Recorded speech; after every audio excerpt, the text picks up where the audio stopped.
Good evening, this is Ed Hamler with your World in Review. Anyone who thinks that we're not on the verge of a world war and mass genocide is in either denial or bumped his head up against Obama while shamelessly trying to kiss his butt.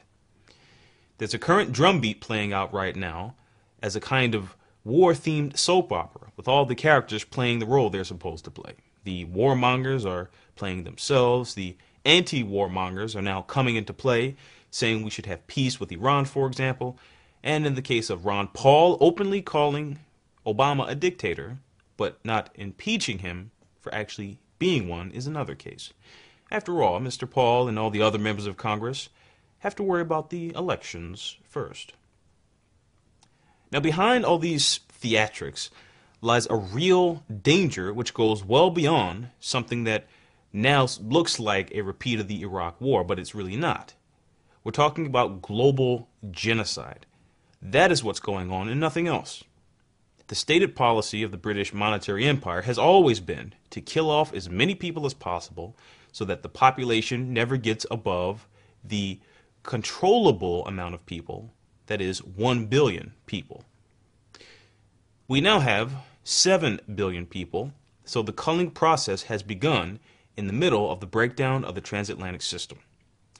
The only way that this could even be accomplished, this mass genocide, is for the United States, Russia, and China to engage in a world war which now threatens the populations of the entire planet.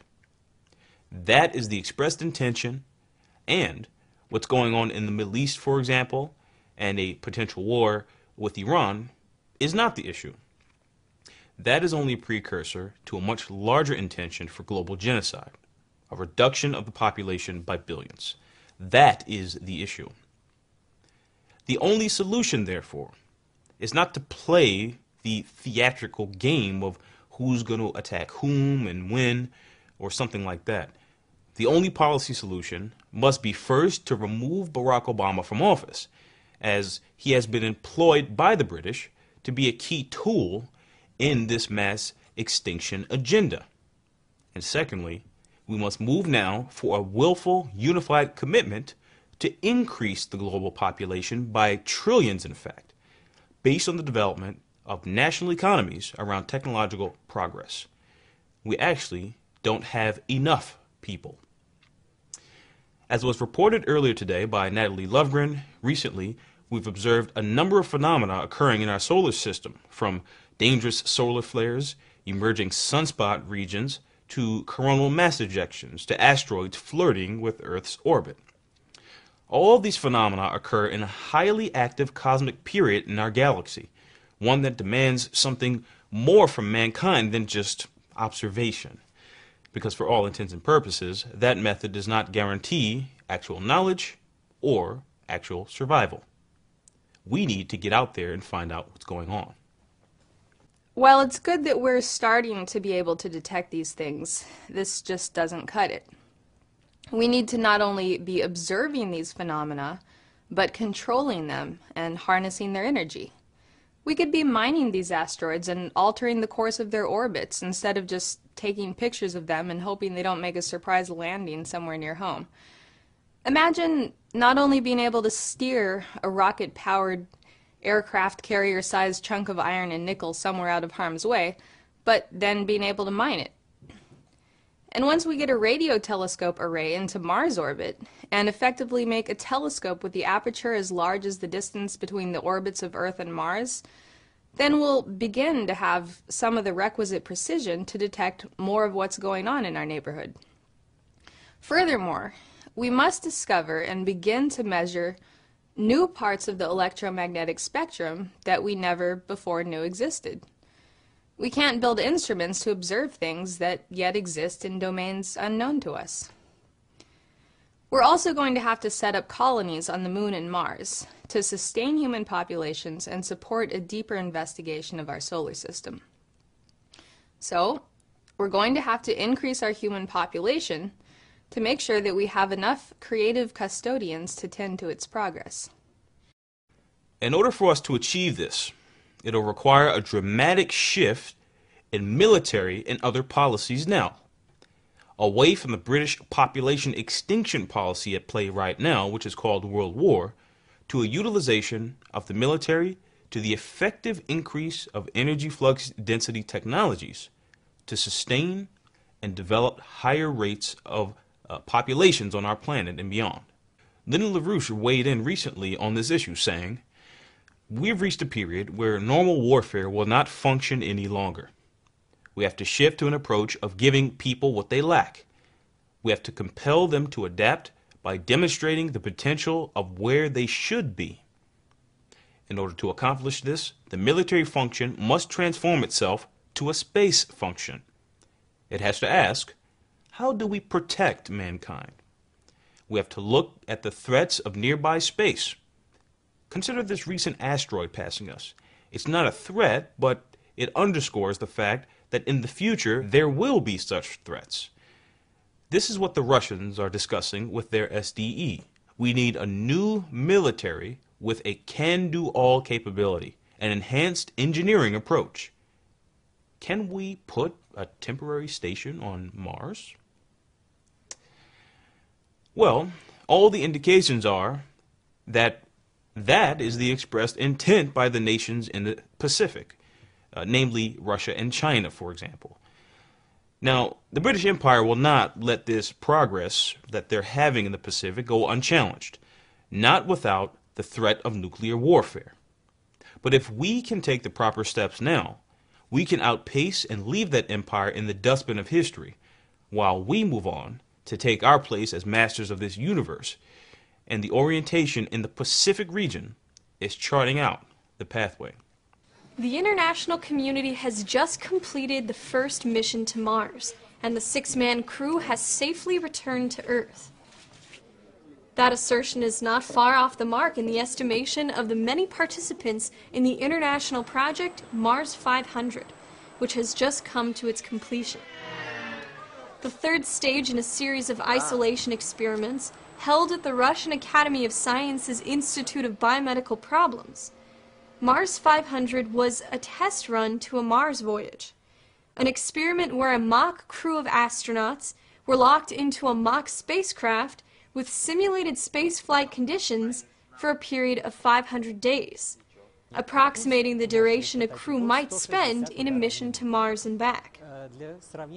Specifically designed to investigate the psychological and medical impacts of the long-term isolation which will accompany future spaceflight missions. This mission to the Red Planet was kept as accurate as possible, with planned simulated landings and other missions, and limited communications outside the craft, including a 25-minute time delay with any communications on Earth. The conditions were so real to the participants that during a simulated Mars landing, the pulse rate of the astronauts came in at 160 beats per minute, as compared to Yuri Gagarin's pulse rate when he was in orbit of 157 beats per minute. Now, despite many predictions to the contrary, the entire crew lasted voluntarily throughout the entire 500 days. The 6-man crew included a 27-year-old Italian-Colombian engineer, a 27-year-old Chinese instructor at the China Astronaut Research and Training Center, a 31-year-old French engineer, and 3 Russians, a surgeon, a physiologist, and engineer Alexei Sergeyevich Sitev, who is the commander of the mission. This crew has now become an unlikely team which has participated in the giant leaps mankind as a whole will make in our destined mission to Mars and beyond. Since we came back to Earth, the 2 main points for me from this experiment are that this mission was a success, and so we can go forward in our plan to go to Mars and move confidently. Humans can go there. While Mars 500 never actually left the surface of the Earth, at 1:26 p.m. Pacific time today, Russian space agency Roscosmos launched its first probe to Mars in over 15 years. The Phobos Grunt meaning soil in Russian, will orbit Mars, then land on one of its moons, Phobos, and after gathering 7 ounces of Phobos soil, will launch it in a capsule back to the Earth, so that scientists here can study if it contains any clues about the creation of Mars or its moons. The 15-ton spacecraft also comes with a surprising visitor, the first Chinese satellite to head to Mars. The Chinese satellite will study Mars' surface, atmosphere, magnetic field, and ionosphere. The Russian Phobos Grund is also carrying instruments from France, Finland, Bulgaria, and a space research group, the Planetary Society. If Phobos Grund is successful, Russia has plenty more plans for interplanetary exploration, including missions to asteroids, comets, and moons of the gas giant planets. So with this perspective set to be destroyed along with the majority of the world's population due to a world war created by the British Empire, ask yourself, are you so much of a coward as to not face this threat head on now before us? How long will you vacillate on stopping this genocide while the alternative is actually in place and that we have the chance to act now? Are you willing to still tolerate another day with Barack Obama in office so as to destroy your own life in doing so? Will you allow yourself to become a human sacrifice for Barack Obama? Well, as long as you still tolerate the immorality in yourself that tolerates him, you might as well consider yourself dead on arrival now.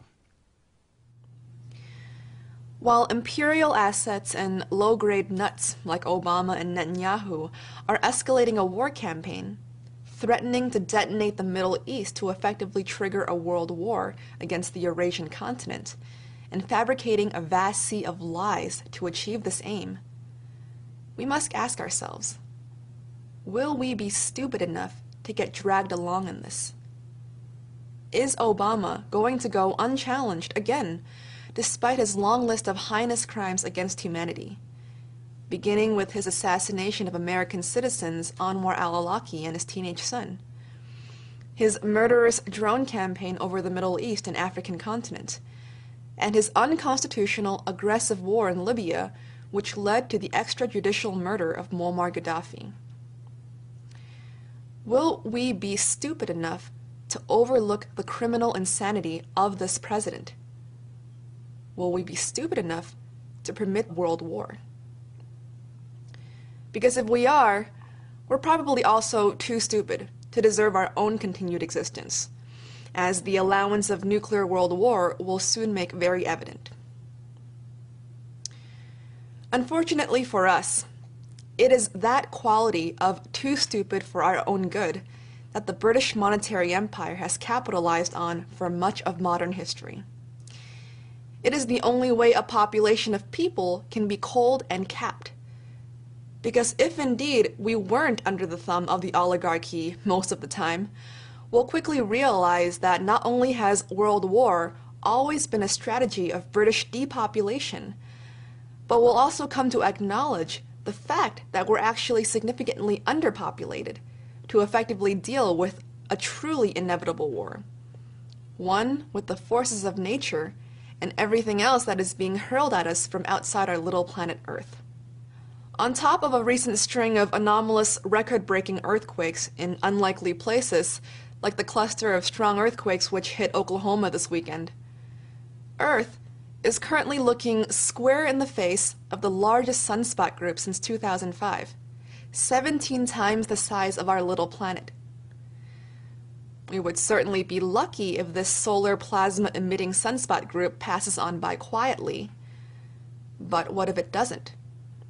What if it decides to belch out several billion tons of gas straight at Earth, which is likely to occur over the next 5 days or so? Would we be prepared to deal with that? Or how about the near-miss asteroid that flew right between us and our moon yesterday afternoon? Certainly there have been numerous cases when an asteroid almost hit us. But again, are we prepared for the inevitable?